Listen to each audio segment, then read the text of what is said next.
Hi, my name's Aya. And I'm Bissan. And welcome to the Unsolved Mysteries podcast, where we break down unsolved mysteries and discuss our theories with you. Except, we're not really with them. Please use your brain, we're gonna need it later. It's fine. Today we'll be looking at the Flannan Isles case. This is a tale. Well, it's not exactly a tale, but tales sound ominous, so we'll go with that. Of the disappearances of the 3 lighthouse keepers that simply vanished into thin air. Ooh, sounds interesting. Right, what are we waiting for? Let's get to it. Alright. In December 1900, an iron-hulled sailing ship called Hesperus set sail for the island of Island Moor, one of the 7 islets. The small islands were also locally known as the 7 Hunters. This island was located off the coast of northwestern Scotland. Captain James Harvey, the commanding captain of the ship, was tasked with delivering a relief lighthouse keeper team to take Thomas Marshall, James Ducat, and Donald MacArthur's shift as part of the regular rotation schedule. All of this sounds totally normal, but guess what? Oh, can I say this part? Go for it. Imagine this, textbook scary story setting. How ironic is that the journey was delayed a few days due to bad weather? Very ironic. Right?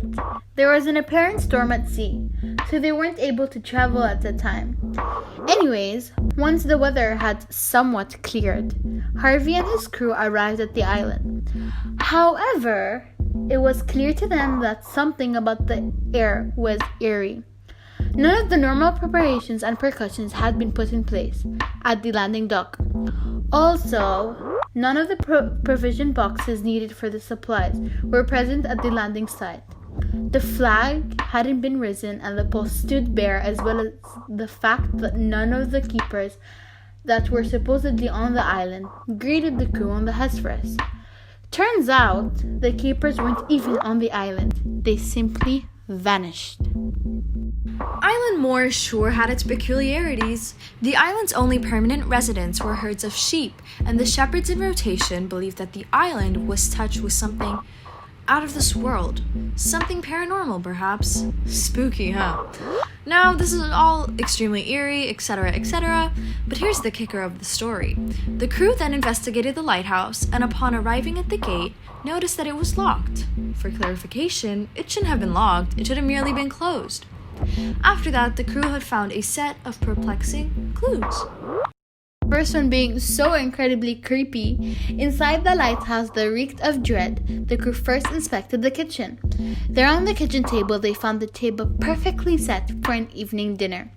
There were plates packed to the brim with meat, potatoes, and in steel glasses were some luxury wine.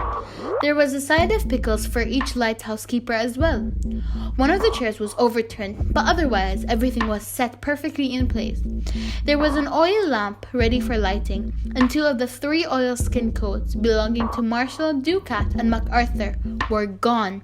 In addition to this, the Hesperus crewman found all beds unmade, indicating that something must have interrupted them in the middle of the night, and that the mechanical clocks had stopped, indicating that the incident happened some while ago. The gate and the door were firmly shut. Whoa, this is kind of scary. Someone turn on the lights. To be honest, I'm not feeling too great either.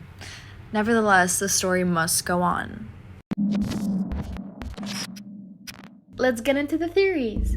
Over time, many versions and theories of what may have happened to the keepers have been discussed. Well, here are 3 main theories as to what happened to these unfortunate men. Take it away, Aya. The first theory is the most logical and most likely out of the 3. Subsequent researchers have taken the geographical state of the islands into consideration. Island Moor is deeply indented with narrow gullies called geos. These are similar to caves. In high seas and storms, water would rush into the caves and then explode out with considerable force. It was possible that one of the keepers may have seen a series of large and violent waves and tried to warn his crewmates only to be swept away into the depths of the waters. This theory can also be based on the first-hand experiences of Walter Aldebert, another keeper who worked on the island from 1953 to 1957.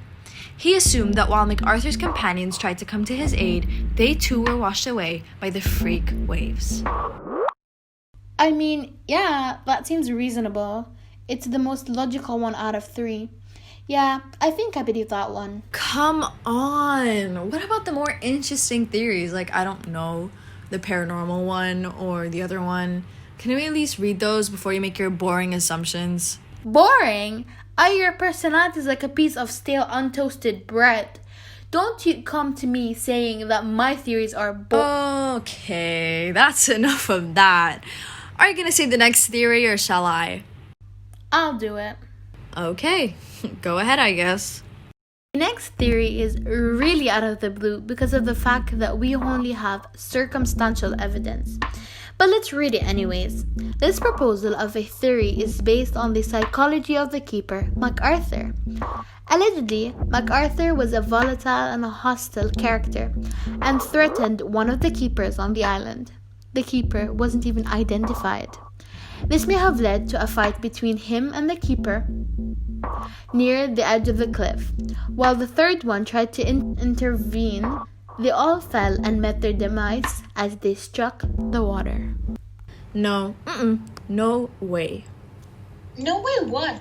Even I'm not stupid enough to fight near the edge of a cliff. There's no way they thought that was a good idea. I agree with you on that one. This one doesn't seem likely. Well then, can I pretty please say the last one? Fine, whatever. Thank you.